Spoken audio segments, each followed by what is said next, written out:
Fala meu povo, estamos aqui reunidos para mais uma videoaula, dessa vez videoaula de Biologia 1, complementando esse capítulo aí de Biologia Molecular, de DNA, de RNA que a gente está falando. Hoje nós vamos relembrar os conteúdos de biotecnologia, vamos conhecer aí, relembrar na verdade as principais técnicas, tá bom? Então, ó, nesse capítulo, nessa videoaula, a gente vai diferenciar algumas técnicas de manipulação do DNA, vamos falar sobre organismos transgênicos, compreender o processo de clonagem e ver um pouco, analisar aí os prós e os contras do uso de organismos geneticamente modificados, beleza? Então segue aí a videoaula. Mas vem cá, você já se perguntou o que é biotecnologia? Você já ouviu falar nesse termo? Você já pensou aonde o biotecnologista ele pode trabalhar? E qual é a presença da biotecnologia no nosso cotidiano? Será que ela está mais no laboratório, alguma coisa assim mais específica, ou está no nosso dia a dia? Vamos pensar um pouquinho sobre isso? Olha só, gente. Biotecnologia, quando a gente fala nessa palavra, a gente junta duas grandes áreas, a área da biologia com a área da tecnologia. Onde dentro da biologia a gente tem várias áreas, a genética, a microbiologia, biologia molecular, fisiologia, botânica, zoologia, tudo que está dentro da biologia. E dentro da tecnologia a gente pensa logo em computação, robótica, nanotecnologia, justamente engenharia, eletrônica, tudo isso está lá dentro da tecnologia, além de algumas tecnologias sociais como bioéticas, biodireito e também o empreendedorismo. Então, quando a gente junta essas duas áreas, nós formamos a biotecnologia. Então, a biotecnologia ela é uma área que engloba várias áreas, não só a biologia e tecnologia, mas também a engenharia, a química, dando aquele aspecto de engenharia bioquímica, engenharia química, química industrial, algumas áreas que a gente ouve falar por aí, mas que a biotecnologia ela é uma área que abrange todas elas. Vamos ver como é que a biotecnologia ela está se aplicando no nosso dia a dia. Olha só, a gente encontra aplicações biotecnológicas na agricultura, na pecuária, até na própria mineração, na extração de minérios. Existem algumas bactérias que produzem enzimas que são capazes de degradar alguns minerais, tá? Então, até bactérias são utilizadas no processo de mineração. Além do mais, a biotecnologia está presente na saúde, né? Na produção de vacinas, de medicamentos. A gente está ouvindo muito falar sobre isso aí, da grande vacina do coronavírus. Será que vai sair esse ano? Será que não vai? Né? E a biotecnologia está caindo em campo para pesquisar sobre isso aí. Além dessas áreas, dessas aplicações, nós temos aplicação na nossa alimentação também, na produção de bebidas fermentadas, das cervejas, dos vinhos, dos derivados dos leite, queijo, iogurtes, né? Todos esses alimentos que são derivados de leite, também processos de fermentação e de panificação na produção de pães, de massas de maneira geral. Existem organismos vivos que estão empregados nesses processos. Então é assim que a gente vê a biotecnologia trabalhando. É a biologia, é a vida sendo aplicada de uma forma tecnológica para a produção de algo de interesse da sociedade. Além disso, a biotecnologia ela pode ser utilizada no melhoramento genético de alguns indivíduos, de alguns organismos. Existem técnicas chamadas de tecnologia do DNA recombinante, nós vamos falar rapidamente sobre cada uma delas. Também da clonagem de DNA por meio da técnica de PCR, da terapia gênica, o DNA fingerprint e os organismos geneticamente modificados, os OGMs, e também os transgênicos, tudo isso as nomenclaturas bem tecnológicas que a gente acha meio estranho, um pouco distante da nossa realidade, mas que na verdade estão mais presentes do que nunca no nosso dia a dia. Então vamos lá conhecer um pouquinho dessas técnicas. Olha só, melhoramento genético está bem presente na nossa alimentação porque a maioria das plantas e os alimentos vegetais que nós consumimos hoje em dia, eles são melhorados geneticamente para selecionar, para produzir esses organismos de uma forma que sejam mais resistentes à praga, tá? Que sejam mais consigam se defender a condições adversas do ambiente. Então, esse melhoramento genético possibilita selecionar alimentos de melhor qualidade com interesses econômicos. Mas quando a gente modifica esses alimentos e produzem eles em larga escala, a gente diminui a variabilidade genética da natureza. A gente vê aquela grande plantação de cana-de-açúcar, de milho, né, de soja, todos esses vegetais modificados geneticamente. Então a gente tem eles com a mesma composição genética. Caso haja reprodução entre eles, a gente não tem variabilidade genética e aí diminui a possibilidade de geração de indivíduos diferentes, de variabilidade de novas espécies, de variações fenotípicas. Então isso pode ser algum problema na variabilidade das espécies na natureza, certo? Então vamos começar a pensar criticamente quais as vantagens e desvantagens da aplicação de técnicas biotecnológicas nesse caso.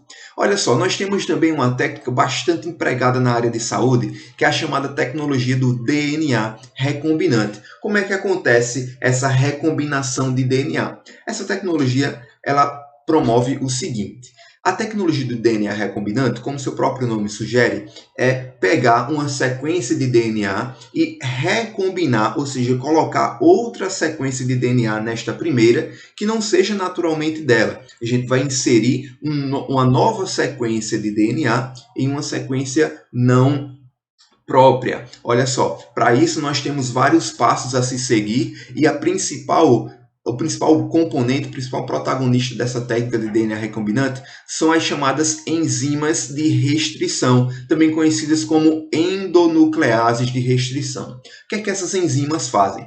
Elas são enzimas que vão reconhecer trechos específicos de sequência de DNA do genoma de um organismo. Então, por exemplo, nós temos aqui uma determinada sequência de genoma e uma endonuclease de restrição, ela consegue cortar, clivar uma sequência numa posição específica. Olha só, vai quebrar aqui, ó, entre essa guanina e essa adenina, aqui, ó, e entre essa adenina e essa guanina, fazendo a separação dessa fita de DNA. Então, quando a gente tem essa separação, essa abertura aqui da sequência de DNA, é possível inserir uma nova sequência, um novo gene nesse DNA, conferindo assim a esse indivíduo um novo gene, a possibilidade de expressar um novo gene. Isso a gente tem um DNA recombinado, ou seja, modificado por meio de técnicas, de tecnologias que permitem a edição do material genético. Está conseguindo pegar como é que a tecnologia age? Aí olha só o passo a passo. É utilizado uma bactéria, né, que bactérias apresentam esses cromossomos circulares chamados de plasmídios. Então, bactérias são bastante utilizadas na tecnologia do DNA recombinante. O que é que acontece? Os cientistas extraem um plasmídio de uma bactéria. Esses plasmídios são tratados com enzimas de restrição, tá? Com endonucleases para partir, para separar esse plasmídio, e nesse local que foi aberto é inserido um novo gene, uma nova sequência de DNA, que esse gene é nada mais, nada menos do que uma informação genética para se produzir uma nova enzima, uma nova proteína. Então, olha só, o plasmídio é aberto, tá, da bactéria, é isolado um trecho de DNA de outra espécie e inserido nesse plasmídio, tá? Então, a mesma enzima de restrição que é utilizada para clivar o plasmídio é utilizada também para clivar esse gene no organismo que está tirando o gene ideal, desejado. Tá? Então, é clivado esse gene e inserido no DNA plasmidial. E o plasmídio novamente inserido na bactéria. O que é que vai acontecer? A bactéria vai se reproduzir em meio de cultura e a partir daí todas as bactérias vão conter esse gene dentro dela. Então, quando as bactérias começarem a expressar o seu genoma, vai expressar aquele gene que foi inserido dentro do seu genoma, que não era dela inicialmente, mas que ela agora tem a capacidade de expressar. E assim, podendo expressar outras enzimas, outras proteínas de interesse econômico, certo? Então, esses organismos geneticamente modificados, eles são nada mais do que seres vivos que teve seu material genético modificado por meio de qualquer técnica de engenharia genética, podendo ou não inserir genes externos do DNA do organismo. Então, a gente tem um exemplo que uma bactéria pode receber um gene de um ser humano, então isso a gente chama de um organismo transgênico, ou até uma planta pode receber genes de outras espécies. Esse é chamado de um organismo transgênico, porque é um organismo modificado por meio da adição de um ou mais genes provenientes de uma espécie não compatível sexualmente, ou seja, uma bactéria e um ser humano não são compatíveis sexualmente, ou seja, são espécies diferentes. Então, quando a bactéria recebe um gene de um ser humano, ela é chamada de uma bactéria transgênica.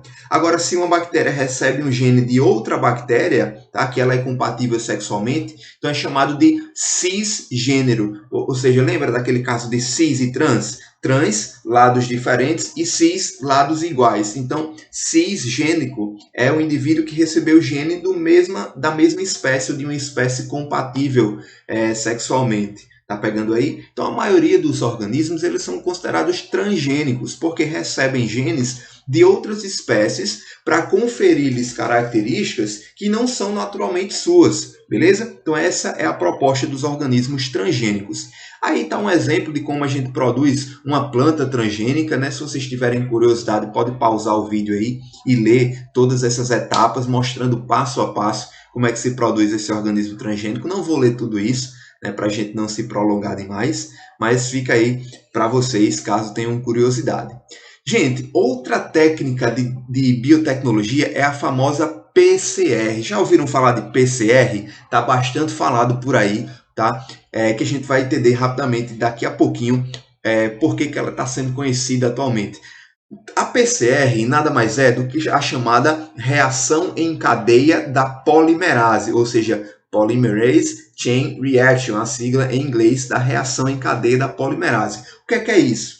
A polimerase é uma enzima chamada de DNA polimerase que ela vai ser capaz de produzir novas fitas de DNA. E se é uma reação em cadeia, essa polimerase ela vai estar produzindo constantemente e sequencialmente várias fitas de DNA. Então, para se realizar uma reação de PCR, uma reação em cadeia da polimerase, a gente precisa de alguns componentes para que isso aconteça. Em um tubinho, nós vamos inserir uma sequência desejada de DNA que a gente quer saber se está presente ou não. Tá? A gente coloca uma sequência de DNA para saber se essa sequência ela pode ser amplificada, ela pode ser copiada pela polimerase. Nós vamos inserir nucleotídeos, que são nada mais do que aquelas letrinhas do DNA, a adenina, citosina, guanina e timina. Nós temos os primers, que são como se fossem iscas, como se fosse um pontinho que quando se encaixa, quando se pareia com a fita de DNA, aí a partir dali ela dá o start para a produção da DNA polimerase. Nós temos a polimerase propriamente dita, que aqui é chamada de Taq polimerase, que é uma enzima específica a DNA polimerase. Nós temos lá um tampão com vários cofatores, com várias enzimas que vão auxiliar nessa reação. E todo esse mix dentro de um tubinho é inserido numa máquina chamada de termociclador. Esse termociclador, o nome já está dizendo, vai fazer ciclos de temperatura, porque esses ciclos de temperatura é importante para que se haja a reação da polimerase. Olha só, então o passo a passo da PCR é o que? Primeiramente é necessário causar uma desnaturação da fita do DNA para que ela se separe. Tá? Então essa desnaturação causa a separação das fitas de DNA. Uma vez separadas, a temperatura de 95 graus desce, o termociclador faz com que a temperatura diminua para 55, e essa temperatura é a temperatura ideal de anelamento dos primers. Ó. Os primers são sequências específicas que vão reconhecer o início da fita do DNA para produzir uma nova cópia. Depois de 55 graus, vai para 72 graus, que agora é a temperatura ideal da Taq polimerase para a extensão dessa fita. Então, é produzida uma nova fita de DNA e esse DNA foi duplicado. Mas qual é a proposta? Para que serve a DNA polimerase e a reação da PCR? Olha só, são realizados vários ciclos de alteração de temperatura, que vai causar desnaturação, separação, anelamento de primer e extensão da fita de DNA. Então, a cada ciclo que vai se passando, vai duplicando, vai se copiando as fitas de DNA. E à medida que a gente vai tendo vários ciclos, né, a cada ciclo a gente eleva ele ao quadrado, a gente tem um número de cópias. Por exemplo, no terceiro ciclo nós temos 8 cópias da fita de DNA. E 30 ciclos, se a gente quiser fazer, a gente tem 10 a nonas cópias da fita inicial de DNA. Então, para que isso serve? Para a gente saber se realmente existe aquela sequência de DNA que a gente está buscando. Eu não sei se vocês já ouviram falar, e o que eu quero falar sobre a PCR é um exame muito importante, muito frequente da identificação do coronavírus, do SARS-CoV-2. Muitos testes são feitos por meio da PCR. Tá? E como é que é feito esse teste da PCR? Quando a gente vê o teste do coronavírus, tenho certeza que vocês já viram esse testezinho, que é aquela coleta lá no nariz, né? Na região da nasofaringe, com aquele cotonete bem grande que bota dentro do nariz assim, e vai pegar lá na garganta. Para que serve isso? Esse raspado, né, essa coleta lá da nasofaringe, vai tentar coletar, saber se o coronavírus, o SARS-CoV-2, está presente no nosso trato respiratório. Então, coleta essa amostra, possivelmente se o vírus estiver lá. Quando for realizado a PCR, o que é que vai acontecer? Se o vírus estiver presente, vai acontecer a ampliação, ou seja, a cópia do DNA viral. No caso, como o SARS-CoV-2 é um vírus de RNA, então também tem um processo de transcriptase reversa para amplificar essa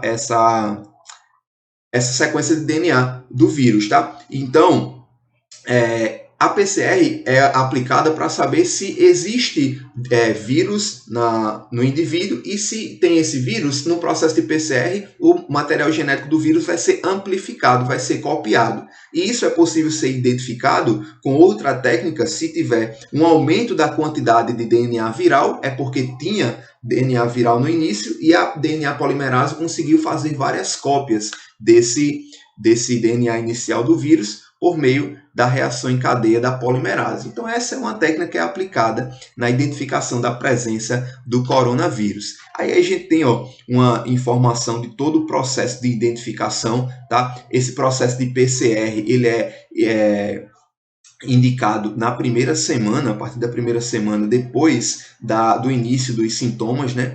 Nesse tempo, é uma alta probabilidade de detecção da presença viral, porque quando a pessoa começa a apresentar os sintomas da Covid-19, é porque você já teve pelo menos 15 dias de exposição ao vírus, tá? Então, nesse primeiro momento, nessa primeira semana após o início dos sintomas, você vai estar com o vírus presente, então daí é capaz de identificar a presença do vírus por meio da amplificação do material genético deste.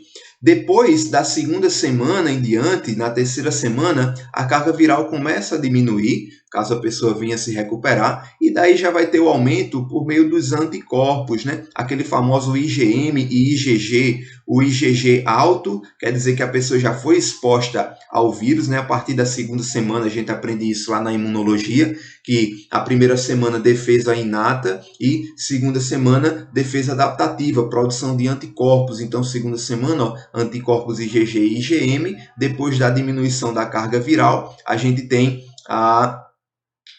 apenas a detecção por meio de anticorpos. Então, não faz mais sentido realizar PCR para identificar a presença de vírus aqui nas semanas finais depois do início dos sintomas. Apenas nas primeiras semanas que a pessoa ainda está com vírus lá, para poder identificar o material genético e amplificar esse material genético. Pegaram aí como é a aplicação da técnica do PCR, e depois a gente tem várias outras técnicas para identificar um DNA recombinante, a presença de DNA, como a eletroforese. É uma técnica que permite a migração de material genético aqui de amostras por meio de um gel, e esse gel depois, marcado com alguns compostos fluorescentes, depois de analisados, a gente vê a presença de bandas, que são chamadas de DNA, onde a quantidade maior de DNA ela vai ficar mais em cima, ou seja, a migração de cima para baixo se dá pelo peso, pela quantidade de nucleotídeos. Quanto mais nucleotídeos, mais pesada a banda fica, ela não consegue migrar, descer de cima para baixo, ela vai ficar em cima.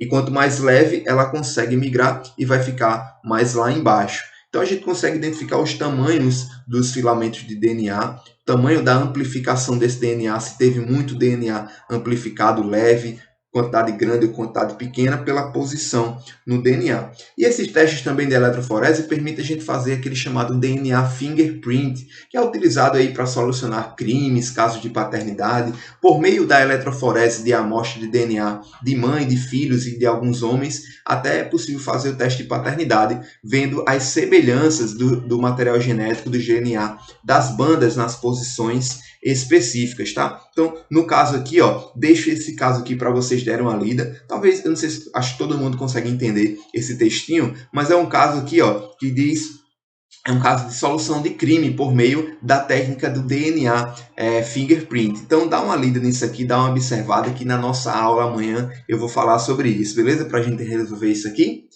Ó, mais um DNA fingerprint aqui, ó, a partir de um heredograma, lembra disso? Olha só, essa família aqui com dezenas, acho que tem quase uns 20 filhos aqui, e cada um deles com seu material genético aqui que foi colocado para correr em uma eletroforese, beleza? E por fim, gente, queria falar para vocês sobre a clonagem. A clonagem é um processo aí que foi conhecido na década de 90, né, quando teve a clonagem do primeiro organismo, o primeiro mamífero, na verdade, que foi a ovelha Dolly, no ano de 1996. Talvez vocês não lembrem disso, talvez vocês sejam bem mais novos do que isso, não sei. Mas aqui, ó, foi o que aconteceu, a clonagem desse indivíduo. Como é que aconteceu? Então, em uma ovelha foi obtido, né, uma célula, tá, de uma certa raça. Então, foi retirada uma célula dessa raça e colocada em meio de cultura pobre em nutrientes, porque essas células não vão se reproduzir e todos os seus genes vão estar ativos. Depois disso, foi pego de outra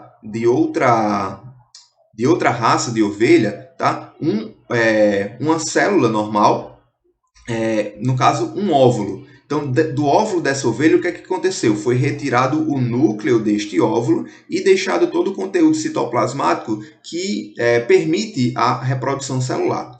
Então, o que foi que aconteceu? Depois, por meio de experimento de tecnologia, por meio de pulsos elétricos e tudo mais, permitiu a união de uma célula com a outra. Ora, esse óvulo sem núcleo e essa célula com o seu núcleo com os genes todos ativos. Então aconteceu a fusão entre as duas células e o óvulo recebeu o núcleo dessa célula aqui.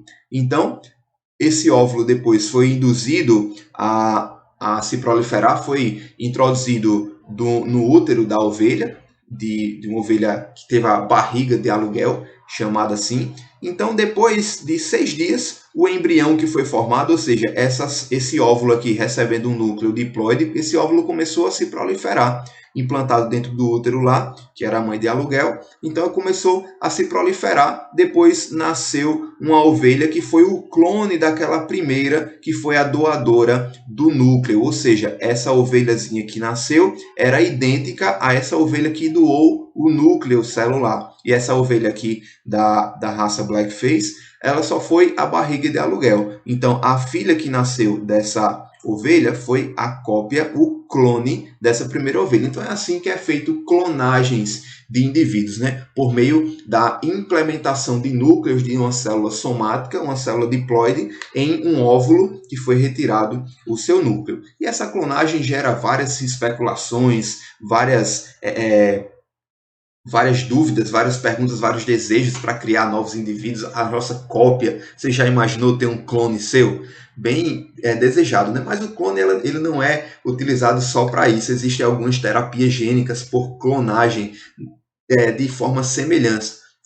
A gente tem, por exemplo, a terapia gênica por meio de vírus, né? A utilização de células que são retiradas de um paciente que tem algum problema, algum DNA que não consegue ser expresso, ou um gene recessivo que não tem uma expressão de uma proteína desejada. Então é introduzido, é inoculado nessas células do paciente sequências gênicas que são funcionais. Daí esses genes inseridos no núcleo do paciente, do indivíduo, são inseridos por meio de vírus, né, vírus modificados em laboratório, obviamente, fazendo aquele ciclo lítico, né, que vai inserir o DNA apenas na célula do hospedeiro. Essa célula começa a se reproduzir e aí o indivíduo começa a receber o gene modificado em laboratório e o gene funcional que inicialmente ele não era capaz de expressar, beleza? E, por fim, as células-tronco, que são células que têm um potencial para se transformar em qualquer célula do nosso corpo. A gente já ouviu falar também de células-tronco.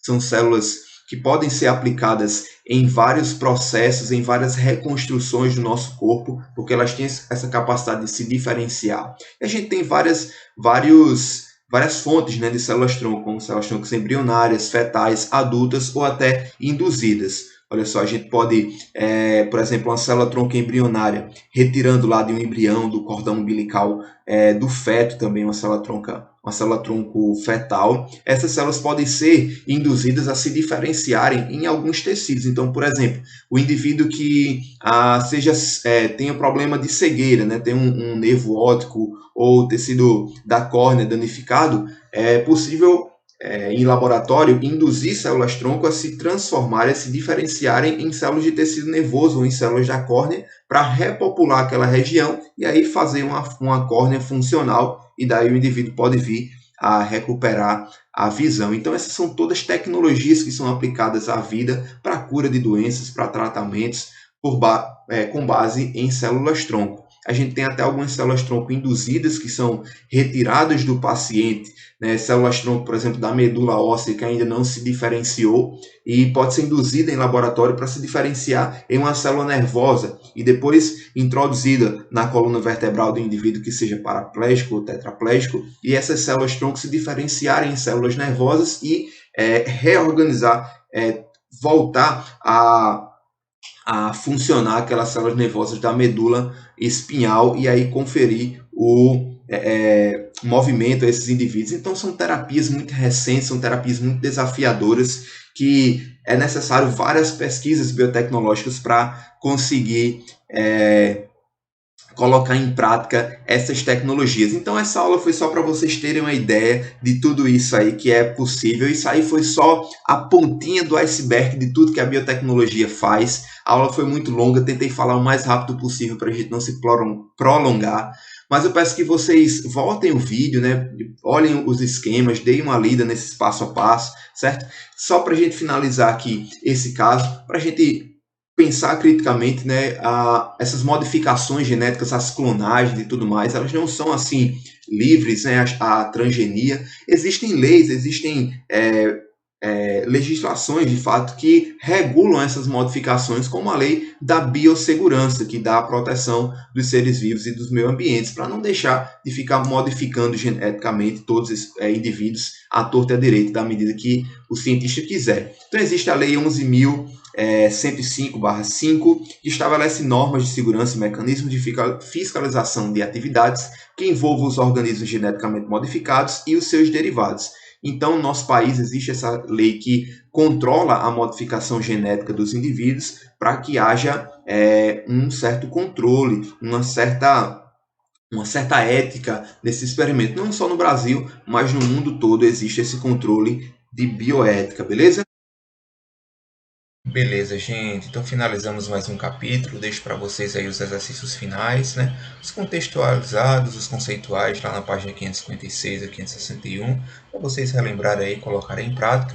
Lembrando mais uma vez que estou à disposição de todos para qualquer dúvida lá no nosso fórum de discussão na plataforma, tá bom? Um grande abraço para vocês e até nosso próximo encontro. Valeu!